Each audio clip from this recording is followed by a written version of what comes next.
Let's talk about narcissists that disappear on you and cause you to spiral and how to deal with it. Sometimes they'll disappear to punish you for calling out their behavior. Sometimes they'll disappear to trigger your fear of abandonment and gain power and control. Or sometimes they'll even randomly start an argument just to have an excuse to disappear and go cheat on you. No matter what the reason is, when you're trauma bonded to a narcissist, it feels absolutely devastating when they do this. It can cause you to have anxiety attacks and feel like you're losing your mind. Now, usually your first instinct in this situation is to blow up their phone, right? Calling them and texting them repeatedly, hoping to get in touch with them, to hear their voice, know that they're okay, know that y'all are okay, and try to convince them to come home, right? Now, calling and texting over and over does two things. First of all, it's an attempt to gain back some type of control in a situation where you feel completely powerless.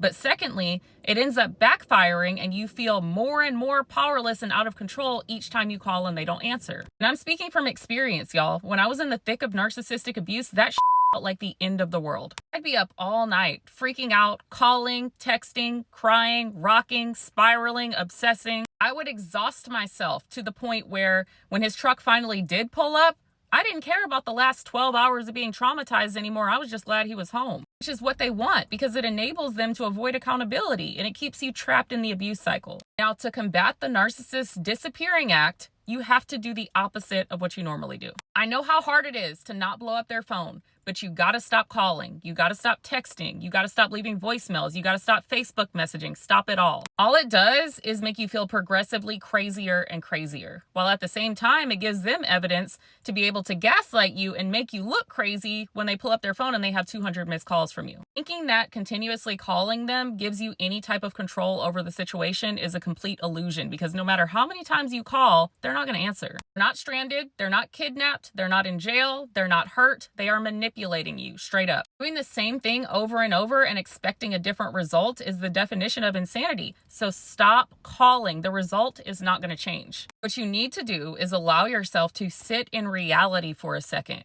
Go take a cold shower. Go drink some water. Breathe. And don't send that long text. In these situations, it feels like the narcissist is the only thing that can soothe your anxiety because you're trauma bonded. So you feel like the only way you're going to feel good is if you're able to get in touch with them. Start attempting to self-soothe instead. Like I said before, go take a cold shower, drink some cold water, do a guided meditation, listen to a sound bath on YouTube, focus on your breathing. The more you start attempting to self-soothe instead of letting your entire well-being depend on them, the easier it'll be to sit in reality, to start detaching, and the more the trauma bond will start to crumble. The more you start to take yourself off that hamster wheel of calling and texting them repeatedly all night, the less emotionally and physically exhausted you'll be, and the more energy you will have to think clearly and logically. That way, when they finally come home 12 hours later, you'll be more likely to feel emotions like anger, disgust, or annoyance rather than jumping straight into their arms feeling relieved and soothed, which is going to start putting cracks in the abuse cycle. See, right now, the narcissist has you stuck in this harm and soothe cycle. They cause you pain and anxiety, but they also soothe you from those things. You start putting cracks in this distorted reality where they're your soother,